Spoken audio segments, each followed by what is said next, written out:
આવું આગવું ને ઉજળું આયોજન હું તો દરેક પ્રોગ્રામમાં કહું છું ભાઈ, જે આપણા યુવાનો જાગૃત થયા છે ને એ જાગૃત હવે રહીજો. હા, ઓલા ભાઈ આપણે સાહિત્ય કલાકાર વિજનભાઈ કાથડ બહુ સરસ મજાની રાજપૂતોની વાત કરી. એને જે વાત કરીને એ જ પ્રમાણે આપણે હતા, પણ ક્યાં ગયું એ ખબર ન પડી. ક્યાં ક્યાં હતું એ કહું. એક એક પરંગણું લઈ લ્યો ભાઈ. આ ખાટ રાજપૂત નો દીકરો સૌ ને એટલે કહું છું ભાઈ, મારી નાય સામે બેઠીને એટલે બોલવાનું 5-10 મિનિટ આને વિહામો થઈ જાય. હા હા, ખરેખર સજન ગાવું, સજન બોલવું, દાતારી સુરપન એતા અભ્યાસે નથી મિલતું બિના કૃપા ભગવાન. ભગવાનની કૃપા હોય, નૂર સત્તાગર દાદાની કૃપા હોય ને તો મિત્રો અહીંથી બોલાય, નકર અહીંથી બોલવું હેલી વાત નથી. મંડી જાય કાનની બુટી લાલ થવા. દાદાની કૃપા હોય, સદગુરુ મહારાજની કૃપા હોય. એક એક વાતું મેં કીધું ને, નાનકડી એવી વાત કરી દઉં. હું તો દરેક પ્રોગ્રામમાં વાત કરું છું. આમાંથી કદાચ ઘણાએ સાંભળી છે અને ઘણાએ નહીં પણ સાંભળી હોય ભાઈ. મેં પેલા જેમ વાત કરીને આપણું એક એક પરંગણું બાકી નથી મિત્રો. ખાટ રાજપૂતના ઇતિહાસ અહીંયા ન પડ્યા હોય. ગમે એ પરંગણાની માલિપા તમે વહી જાવ ને, આપણા ખાટ રાજપૂતનો ઇતિહાસ હોય ને હોય જ. હા, ગમે એ પરંગણામાં નાઘેરની માલિપા વહી જાવ ને તમે, મંગળ નદી આવે ને અહીંયા દોણિયા મહાદેવનો જે વિસ્તાર છે ને, એ દોણ નદીને કાંઠે એક દી વેગડા ભીલનો શાસિત પ્રદેશ ગણાતો ને, ત્યાં આપણા ખાટ કોમની ઉત્પત્તિની ધરી કહેવાતી. અને એથી આગળ સાવરકુંડલા પાસે ચોક કરીને ગામ છે. એક દીના સમય અટાણે નહીં, એક દીના સમય હોય એ આપણું ખાટનું ચોક કહેવાતું. અને અહીંયા મિત્રો જન્માષ્ટમીનો મેળો ભરાતો ને, એ આપણા ખાટનો મેળો ગણાતો. અને એથી આગળ તમે ગોંડલ પાસે જૂની મેંગણી ગામ છે, અહીંયા કાળકામાનું મંદિર છે ને, આપણા ખાટ યુવાનો એકબીજા હળી મળી અને અહીંયા જે ધાર્મિક પ્રસંગો ઉજવતા વિચાર તો કરી લ્યો ભલામણા. અને એથી આગળ ગોંડલ થી આગળ ઈ રામોદ ગામ છે, ઈ પાકિસ્તાન પાસેથી, પાકિસ્તાનના બ્લુચો પાસેથી ઈ જામ લાખા મેરે ઈ રામોદ ગામ લઈ લીધું. અને રામોદ ગામની બાયણ નીકળો ને, વાકડી બીબી વાડી આવે અને ઈ વાકડી બીબીની વાડી આપણા રાજપૂતો એકબીજાના દેહના અહીંયા બલિદાન આપી દીધા. અને ઈથી આગળ જે રણમલજીનું ખીરસરા કહેવાય, આપણી મારીને તમારી હાથની પેઢીના ખાટના બાબાજી ચોરે બેહતા ને, ઈ ખાટનો ચોરો કહેવાતો. કારણ કે તેથી આપણી એકતા હતી, હવે તો એકતા ક્યાં છે. અને એથી આગળ અહીંયા નજીક 2 જ કિલોમીટર થાય, આગળ ક્યાંય જવાની જરૂર નથી. સોડાવડી પછી પીપળિયા નીકળો, અહીંયા ભાયા ચૌહાણ નો પાડ્યો. અને પેઢલા ગામ છે ને, ઇતિહાસ એમ કે છે પેઢલામાં ઈ જેસલમેર નો પાડ્યો હતો. અને ગોંડલ થી બહાર નીકળો ને, દયા ગામ આવે. દયા ગામના પાદરમાં ઈ આપણા ભાઈ બેન ની ખાંભી પૂજાય. ઈ ગોકર મકવાણા અને પોતાની બેન ઉમિયા એની પાછળ સતી થઈ ગઈ ને, એની ખામીઓ અહીંયા પૂજાય ભલામણા. અને ઈથી આગળ હું એ વાત જે કરવા માંગુ છું ને મિત્રો, બૈડા ડુંગર ની માલિપા કાટવાણા ગામ છે ને, કાટવાણાના બસ સ્ટેન્ડ પાસે આપણામાં બારૈયા અટક આવે ને, ઈ બારૈયાના ઈ પોતે કેસર ખાટ અને પોતાની બેન રાજબાઈ, ઈ બેન ભાઈ પાછળ અને ભાઈ બેન ની પાછળ ઈ ખપી ગયા ને, ત્યાં બેયના પારિયા ઉભા છે, જોઈ આવજો ભલામણા. મિત્રો કાલની તારીખમાં હું પૂનમબેન અમારો અહીંયા પ્રોગ્રામ હતો, બાજુમાં જમરદળ રહ્યું ને અહીંયા પ્રોગ્રામ હતો. એક એક પરંગણાની માલિપા. અને ઘણા કહેતા હોય ખાટ એટલે હું ભાઈ, ખાટ એટલે હું સમજી લેજો, વિચાર કરી લેજો. આપણે શાસક જ્ઞાતિ હતી, ઇતિહાસો એમ કહે ભાઈ.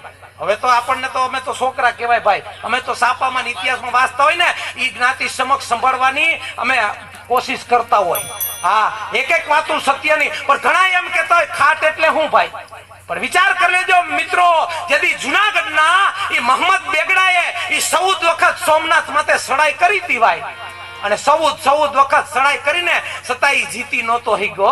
14 વખત ચડાઈ થઈ અને લડાઈ થઈ બહુ ભારી. તેથી આ ક્ષત્રિયો ઉમટી પડ્યા અને સખાત રહી હતી અહીંયા જારી.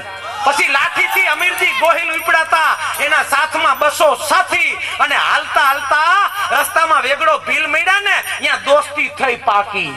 પછી કોકે કીધું કેમણા, કે યુદ્ધમાં જાય છે. કે કુવારા શોખ પૈણેલા, એ કે કુવારા, તો કે કુવારા યુદ્ધમાં ન જવાય. કુવારા જો યુદ્ધમાં જાહો તો જીવની થાય અવગતિ. પછી ભીલે અહીંયા કન્યાઓ પૈણાવી, તેથી હવની થાય સદગતિ. અને અહીંયા એવું યુદ્ધ જામ્યું, યુદ્ધમાં વેગડો ભીલ અને અમીરજી ગોહિલ એ જંગમાં ગયા ખપી, બાકીના જંગમાં ખાઈટા. તેથી થઈ ગયા ખાટ જ્ઞાતિ. અને આ ખાટો રાક્ષસોએ આ બિલખામાં આવીને રાજ કર્યું, સુખ સંપત્તિ બહુ ભારી, પછી રામનાથ દાદાની કૃપા મળીને એવી આ ખાટ જ્ઞાતિ મારી ભલામાં એક એક પરંગણું ખાટના ઇતિહાસ નો હોય ને એવું બને જ નહીં. ને આ જે કલાકાર મિત્રો બેઠા ને એ બધા આપણી ખાટ જ્ઞાતિના હે ને, વિચાર કર્યો એક એક કલાકારો આજ વિના મૂલ્યે અહીંયા કોઈ પણ બજેટ વિના આજ નૂર સતાગઢના ધામમાં પોતાની વાણી અર્પણ કરવા માટે આવ્યા. અમે કોઈ કલાકાર મિત્રો મોટા નથી. મેં કીધું ને આવી નાચ બેઠી હોય અમારા ભીખુભાઈ જેવા અને હીરા બાપા જેવા બેઠા ને તે બોલવાની મજા આવે. નકર અહીં બોલવું હેલી વાત નથી. અમારા ગામનો સરપંચ લગભગ 60 વર્ષનો થયો, કોઈ દી માઇકમાં બોલેલ નહીં. તો ગામમાં માસ્તરને નોકરી પૂરી થઈ ને એટલે ગામના 4-5 જણા ઉભા થઈને કે સરપંચ તમે તો બે શબ્દ ગુડો. સરપંચ કોઈ દી આમાં બોલેલ નહીં. તો સરપંચ તો ધ્રુજતા ઉભો થયો. ઈ કે આ માસ્તરે 60 વર્ષ આપણા ગામમાં નોકરી કરી, હવે અહીંથી જાય છે તો ભગવાન એના આત્માને શાંતિ આપે. લે હવે આ બોલો સજન ગાવું સજન બોલવું. હા, નકર અમારે હમણાં ચૂંટણી ગઈ ને અહીંયા બધા ધારાસભ્યો, મુખ્યમંત્રી, સંસદ સભ્યો ભેગા થયા, સભા ગોઠવી.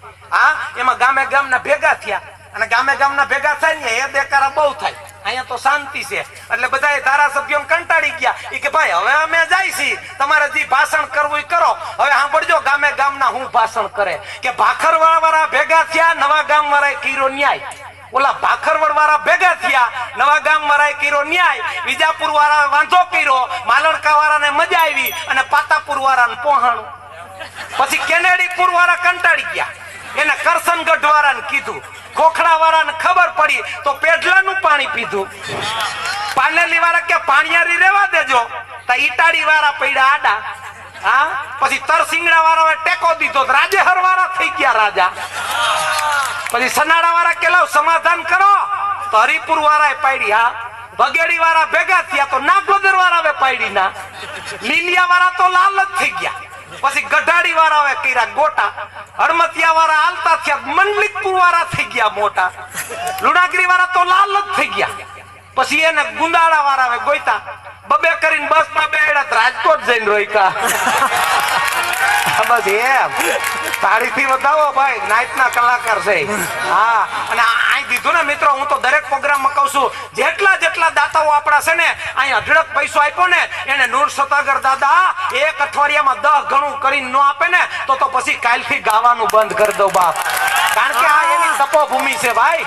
હા, આ એનું તપ છે. અહીંયા જે હું તમે મળ્યા છે ને એ એની તાકાત છે બાપ. હા, નકર અમુક તો હાવ આમ જ બેઠા લ્યો, હાવ આમ. હા, ખરેખર આ દે છે ને દાતા. અને 3 વસ્તુ અંદરથી આવે અલ્કેશ. હા, એક દિલની દાતારી, એક ટાઢિયો તાવ અને ગુમડાની રૂઈ. આ 3 વસ્તુ અંદરથી આવે.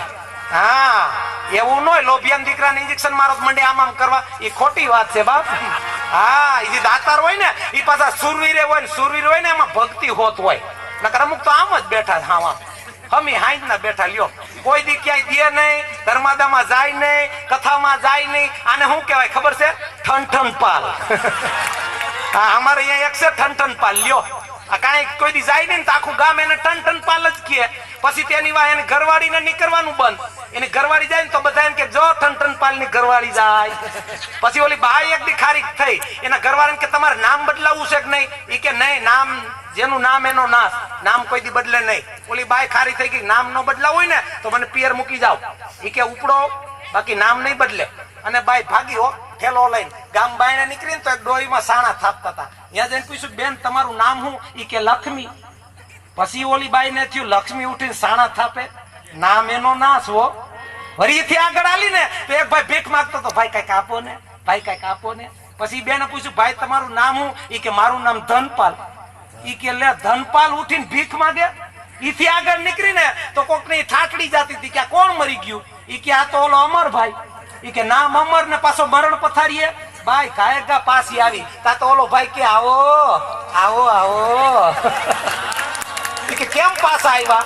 પછી ઓલી બાઈ ત્યાં સાખી બોલી કે સાંભળો કે હું કે સાણા વીણતા લક્ષ્મી જોઈ, સાણા વીણતા લક્ષ્મી જોઈ અને ભીખ માંગતો જોયો ધનપાલ, મરણ પથરાડીએ અમૃત્યો. ઈથી ઠીક છે મારો ઠન પાલ. હા, એટલે કઈક દેજો. હા, ઠન પાલ થઈને બે હતા. હા આપણું છે ને આપણે જ કરવાનું. હું તો ધન્ય માનું છું આ યુવાન મિત્રોને કે આ જો આજ હાથ મિલાવીને આ કામ કરે ને એ મને બહુ ગમે ભાઈ. આ સમાજનો દીકરો છું ને, સમાજમાં હું આ બહુ મજા આવે આપણને. અને હવે મિત્રો આપણું ગયું છે ને એ હવે કદાચ પાછું આવશે એમાં ના નહીં. એક એક આપણા કાર્ય કરો. જો આપણે ભીખુભાઈ ભેડા, આપણે ભૂપતભાઈ સોલંકી, અહીંના આપણે વેલજીભાઈના ભત્રીજા અનિલભાઈ, અહીંના આપણે જે ટ્રસ્ટીઓ એક એક હાથ મિલાવીને કાર્ય કરે ને તો મિત્રો મને તમને એમ થાય કે હવે આપણી કઈક એકતા થોડી થોડી પાસે આવતી જાય છે ભાઈ.